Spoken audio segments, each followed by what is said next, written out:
At this point, I'm sure you guys are. If you're woke and stand with us, I hope y'all enjoying yourself out there. Because frankly, I don't know these people, so I have to ask, who are you, and how did you evolve to where you are today? No, put it away. All right, move this way. Yeah. Well, clearly, I'm a husband, so. But I'm Corliss Thomas. I've played bass for a while, and honestly, I'm here because a lot of people were in my life at the right time to kind of steer me where I needed to go. Started out typical church kid, tearing up fans, drumming on the back of church pews, and just getting in a whole bunch of trouble, whole mess of trouble doing that, and running around the church doing a bunch of things. And so finally, this is probably around fourth grade. I ended up going to College Station Elementary from a predominantly white school. Always getting into trouble, throwing temper tantrums. I literally would get in trouble. They had the little card system. I don't know if everybody remembers that, but had green card, yellow card, red card. And so I would get to the yellow card, and then I get pissed that I'm at the yellow card, so I throw a temper tantrum and then get a red card. My mom would get called, and this is a cycle for a long time. So she didn't want me labeled as that kid in that school, and so she ended up moving me to College Station, which was predominantly a black school, but they had an orchestra program, and so you can either choose to be in orchestra or be in choir. Wasn't trying to sing, so I decided to get into orchestra. From there, met my teacher, Joe Vick, and he asked each of us what instrument we wanted to play. And so I asked which instrument had the least amount of competition on it. So if you don't, I know a fair amount of people know me in this room, but for the most part, I'm a pretty chill dude. Like, don't like to make too many waves. I like to get the job done. I like to be prepared. I like to be professional, but I like to just do what I come here to do and go home. So that's typically how I get down. But so that's why I chose that instrument as a fourth grader, just thinking in that line of thought. And so from there, ended up taking a liking to the instrument, taking a liking and a love for orchestra and classical music, and so much so that I ended up being in the Arkansas Symphony Youth Orchestra, and going through the different levels of orchestra that they had, from the beginner to the most advanced, where you're playing alongside actual symphony members.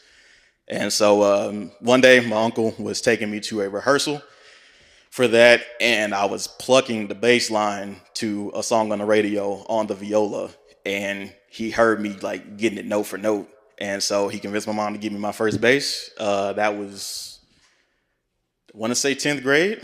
And from then on, the rest is history. I've been playing with Brave, playing with you guys. That has since expanded into music production. That's expanded into inching my way into artistry, between singing and rapping. Not doing either one of those two tonight. But yeah, so that's kind of how I got my start. What was one of the first things that inspired you? I know you said you was looking for the instrument that had the least competition, but what was the thing that you was like, you know what? That's easy enough. I can do that. If he can do that, I can do that. I can't say I really had that moment. I kind of try to give new things their due respect and assume I'm not going to be great at it, or it's going to be simple to grasp. So, but I think the turning moment, at least for this neck of the woods that I'm in, is I ended up getting introduced to my first mentor, if you will, in-person mentor. His name was Lee Bates, and he played for a Kojic church not too far from here, and he kind of opened my eyes to how far you can go playing bass. You don't have to just be playing these, repetitive chord notes, this, that, and third. You can chord, you can do you can reharm chords. You can do a lot more stuff with it, and kind of open my mind to just not being so narrow-minded, I guess, about what you can do with your instrument and what you can do with your life. Because he definitely took it outside of just bass playing. He took it to character. He modeled marriage for me. He modeled a lot of stuff. And so I guess the thing that kind of cinched it for me to do this, like I can definitely get into this, was watching the Berkeley Music Cats.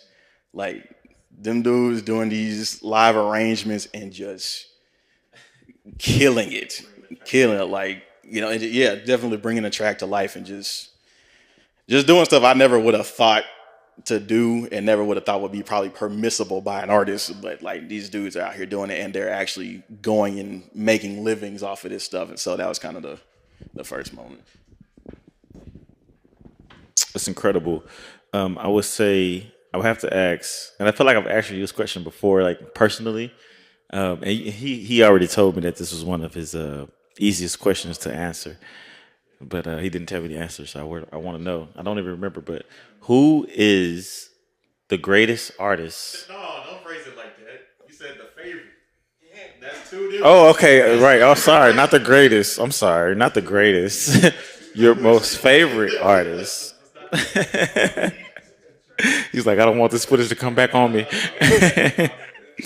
Your favorite artist currently, and then of all time. We'll need two. We'll need two because surely they're not the same. Favorite artist, hands down, is John Bellion. I don't know if anybody knows who that is, but John Bellion he's an artist, obviously, but he actually produces what he songwrites over and this, that, and third. He's also had a hand in a lot of other people's hits that are more well known. So he wrote Monster by Rihanna and Eminem. He wrote, I guess more recently, some songs off of Justin Bieber's album, Anyone, Hold On. So he has his hands in a lot of pies. And I think the reason why he's my favorite artist is obviously, you know, like I said, he produces his own stuff.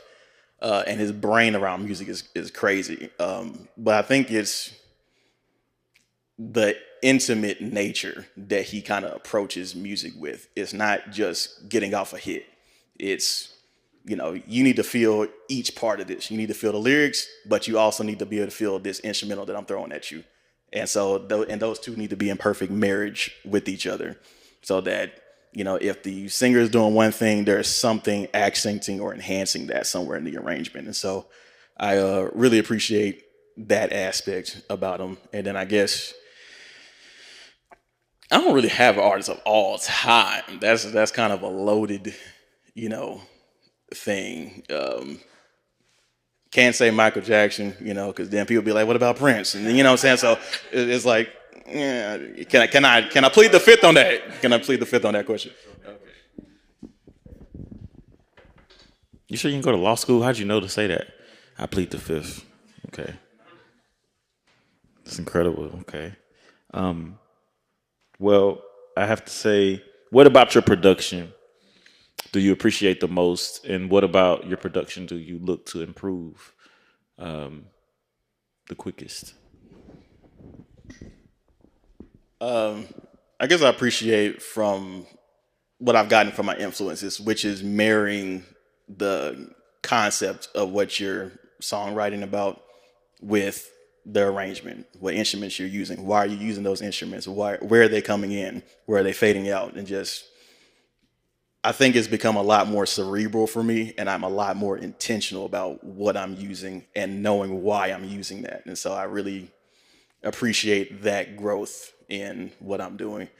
And I guess what I'm seeking to improve the quickest would probably be, I guess, a certain level of consistency.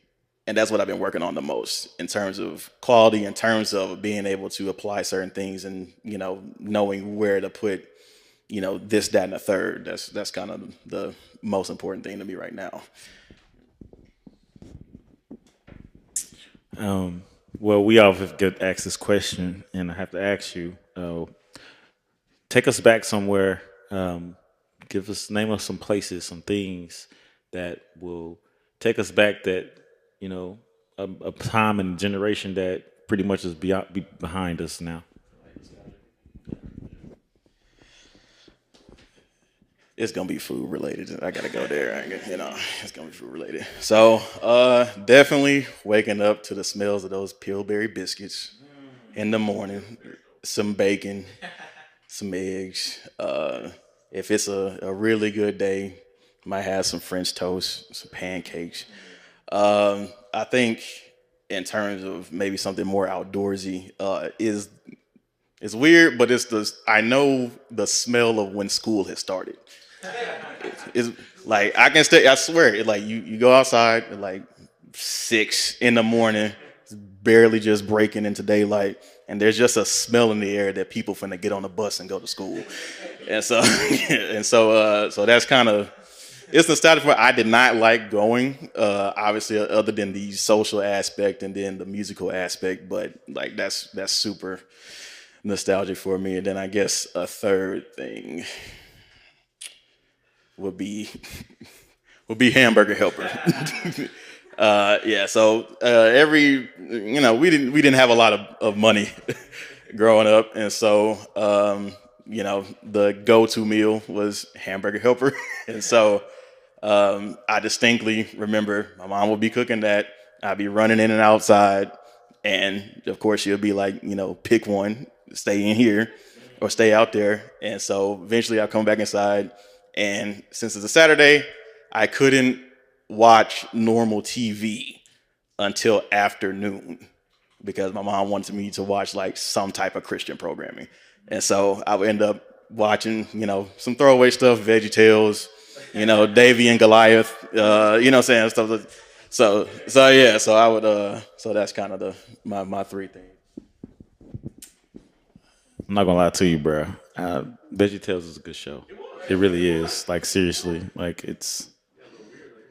I mean, and I just like how, it's just little vegetables going around. I'm forcing my kids like, what's that? Like, what's that veggie? You got to know it. Yeah. You know what? I have to say I have been looking forward to this moment per se because with these artful impressions we've been given like spoken word and we've had some beautiful voice of BMAC, and this is the first time that somebody gets to use their instrument right to do a artful demonstration. And so what I did was pulled some vocal chops right from a beautiful voice of the past who is not really making any more music these days, but was the Beyonce of her time, if you will. And we just want to listen to an artful impression, and we're going to do our best to assist whenever we hear something sticks, if that makes sense. But surely y'all would know this voice. Yeah. And let's see. Yeah.